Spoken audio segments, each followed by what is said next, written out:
Hey everyone, welcome to Talk Yura. Hey guys, welcome back! I'm Julie. And I'm Jack. In this channel, we help you practice real, everyday English. If you enjoy these talks, please like the video and subscribe to the channel. So today we're talking about fear of speaking. Julie, let me ask you something. How do you feel right now, honestly? A little nervous, actually.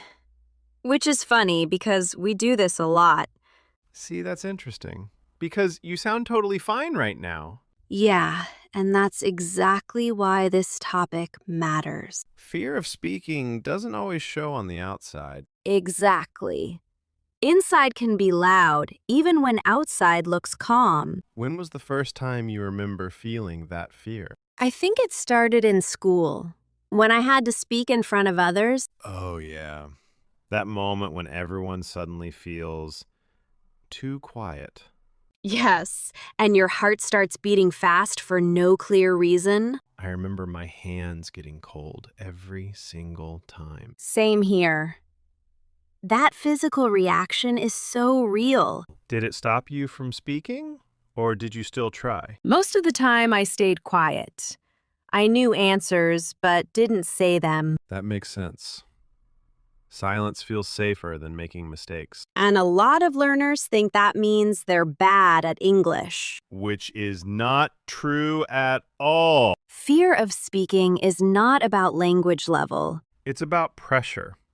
Pressure to be correct.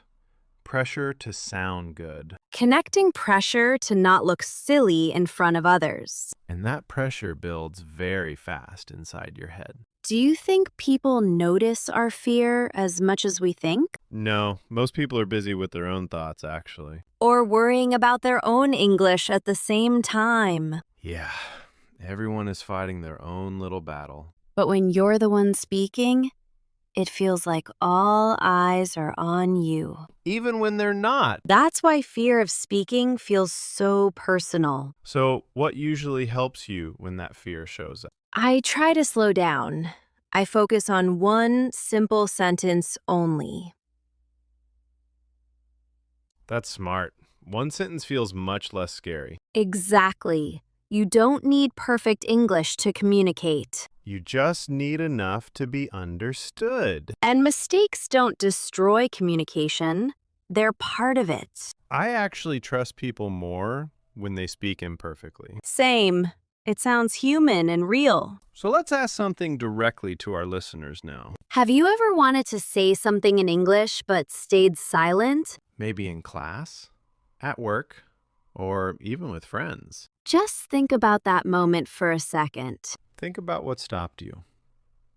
Fear, pressure, or lack of confidence. Whatever it was, it's okay to feel that way. Fear doesn't mean stop.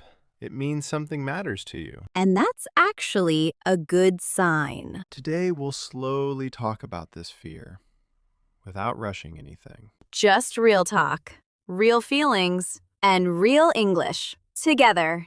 So Jack, after that talk, I kept thinking about pressure inside my head. Yeah, pressure stays longer than we expect, especially after we stop talking. Does that pressure usually come from other people or from yourself? Mostly from myself. Other people rarely say anything, actually. Same here. The noise in my mind is always louder than real voices. What kind of things does that inner voice usually say to you? It says, don't mess up, don't pause too long, don't sound strange. Wow, that sounds heavy and very familiar at the same time. Yeah, it's like carrying a strict teacher everywhere inside your brain. And the funny part, none of those things are happening yet. So fear of speaking is more about thoughts than real situations? Exactly. There's a huge difference between a thought and a fact. A thought says, everyone will notice my mistake. But the fact is, nobody reacted. Nobody said anything at all. Why does the brain mix thoughts and facts so easily like that? Because the brain wants to protect us from danger all the time, even when there is actually no danger present. Silence feels safe to the brain, but growth never happens there. Yes. You stay quiet and your confidence stays exactly the same. So, how can someone separate a scary thought from a real fact? I ask myself one simple question. What proof do I have? Oh, that's a powerful question. If I think I will sound bad, I look at my past experiences. Most of the time I sounded okay, or better than I expected. Fear loves exaggerating small mistakes into big disasters. It turns a wrong word into a personal failure story. Do learners usually expect too much from their English? Absolutely. They expect perfection from the very first sentence. Which even native speakers can't do. Nobody speaks perfectly all the time. Nobody. We pause, we forget words, we repeat ourselves. And listeners are still fine with it. Why does it still feel so personal for language learners then? Because the mistake feels like you, not just your English. It feels like people are judging your intelligence or personality. Yeah, not just the sentence, but you as a person. That emotional weight makes speaking feel very heavy. So how can someone make that weight lighter before speaking? Lower the goal.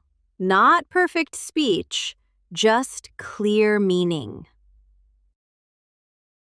That mindset shift changes the entire experience. Instead of, I must speak well, say, I share one idea only. That sounds much easier and calmer. Smaller goals send calmer signals to your body, too. What usually happens inside the body during fear moments? Heart beats faster.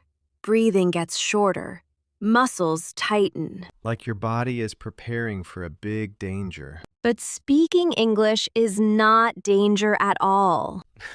True. But the body doesn't know that difference. So, should people fight those fear reactions directly? No. Fighting fear usually makes it stronger. Notice it. Pause.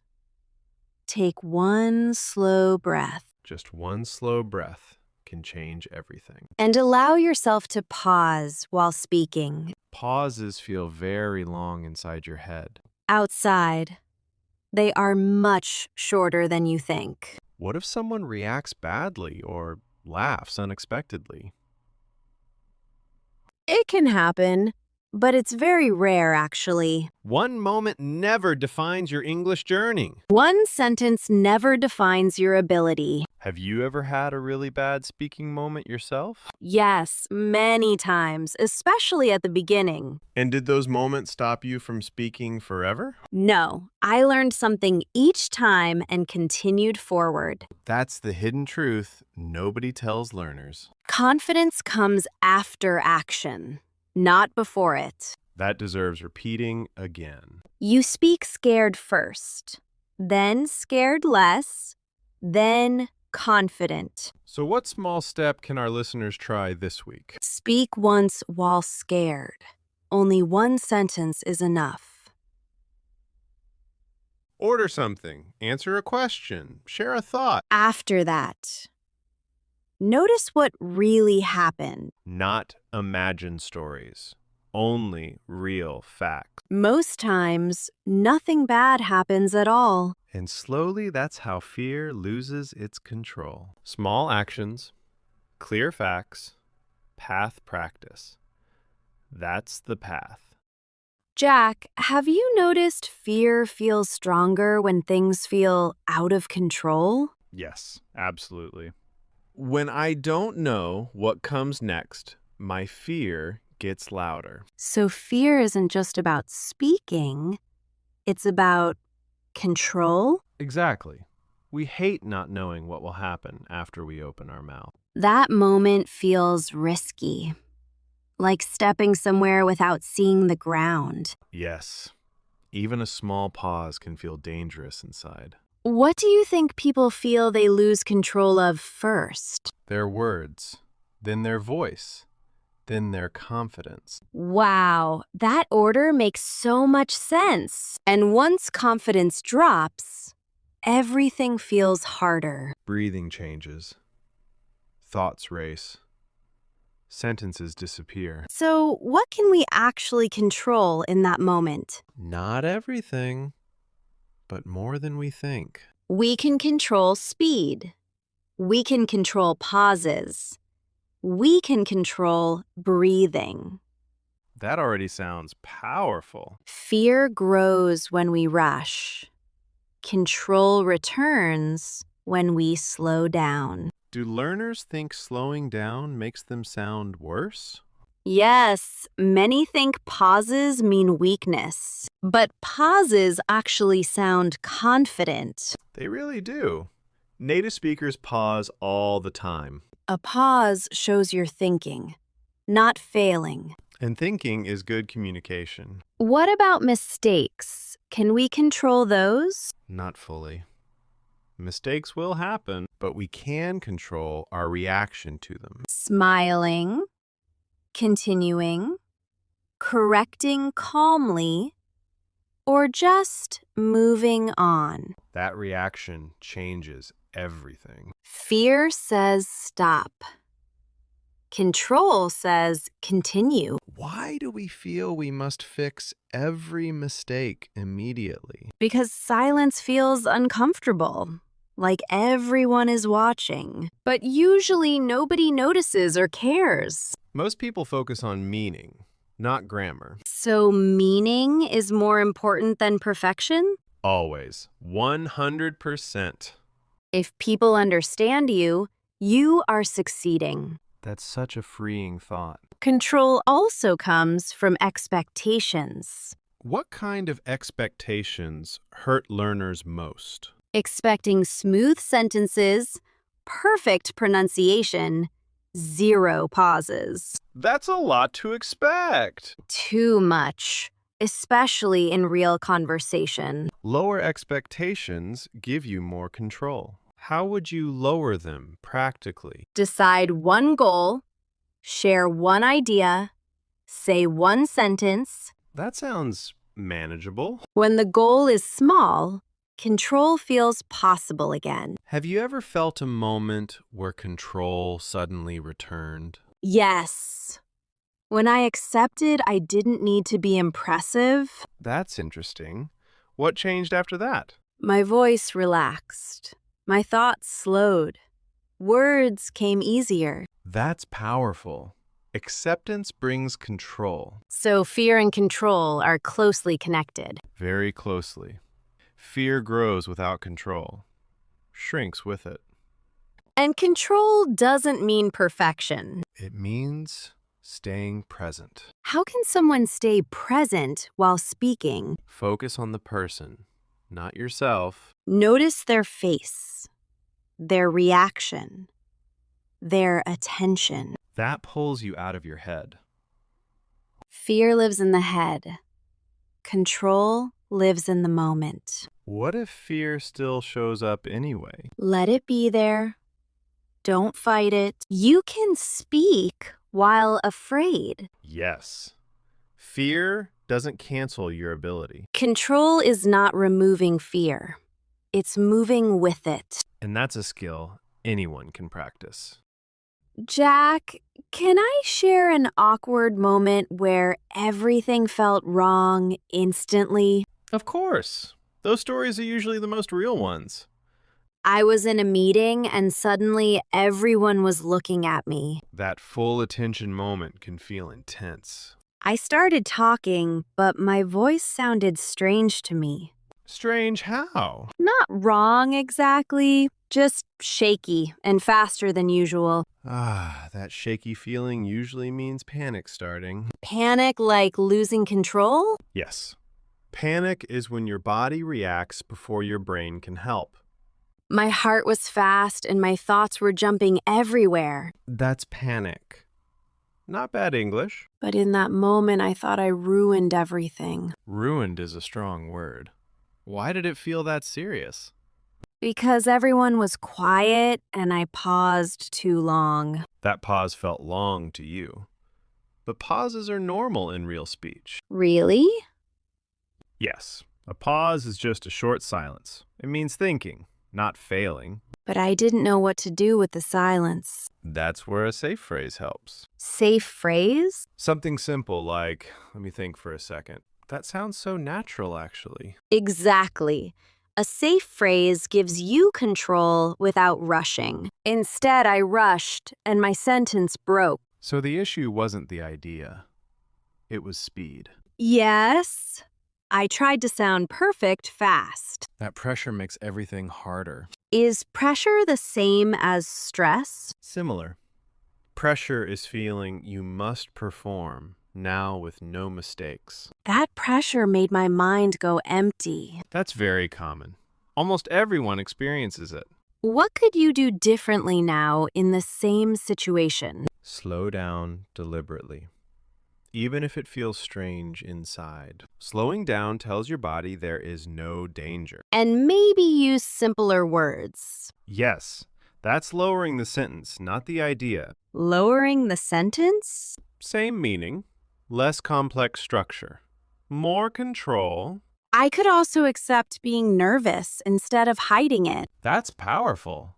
Acceptance changes the energy. Acceptance means allowing imperfection and continuing anyway. Once I accept it, fear feels smaller. That moment taught me something important. What exactly? Awkward moments are practice, not proof of failure. Staying in the moment builds confidence slowly. And confidence doesn't come from perfect speaking. It comes from staying. So before we finish, let's quickly remember the words we talked about today. Yeah, not like a lesson, just a quick reminder together. We talked about panic, that sudden fear when your body reacts first. Right.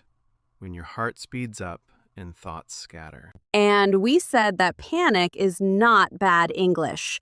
It's a body reaction. Exactly. Very human. Very normal. We also talked about pause, that silence everyone is afraid of. But we reframed it.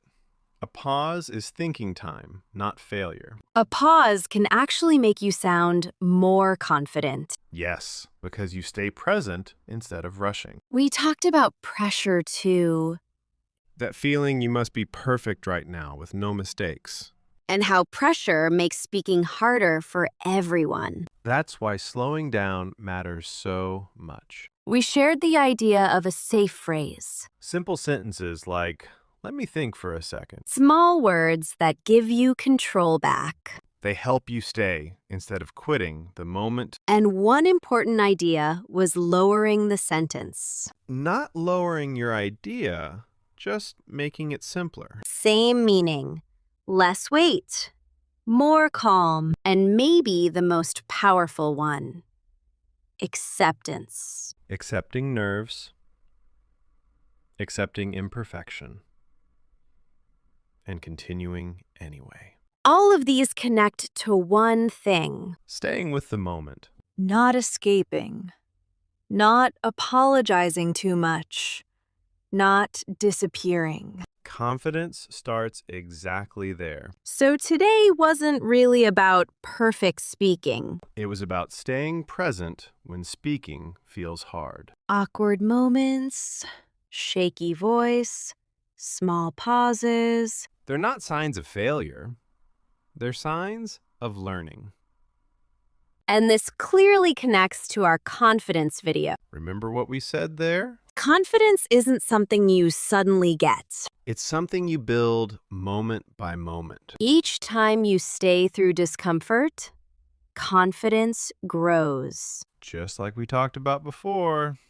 So if you haven't watched our confidence video yet, That one goes perfectly with today's conversation. this video shows what confidence looks like in real moments. The other one explains why it grows slowly inside you. And if this conversation helped you even a little, Please support the channel. like this video, subscribe, and turn on the bell to stay with us. It really helps us keep making real conversations like this. And we'd love to hear from you. What part of speaking English feels hardest for you right now? You don't need a perfect sentence, just something honest. We read your comments, and you're not alone here. Remember this one thing. You don't need to speak without fear. You just need to speak without running away. Every time you stay, you're already winning. Be patient with yourself. Confidence is coming, even if you don't feel it yet. Thank you so much for being here with us today. Keep practicing, Keep staying. and we'll see you very soon. Bye for now, everyone. Take care.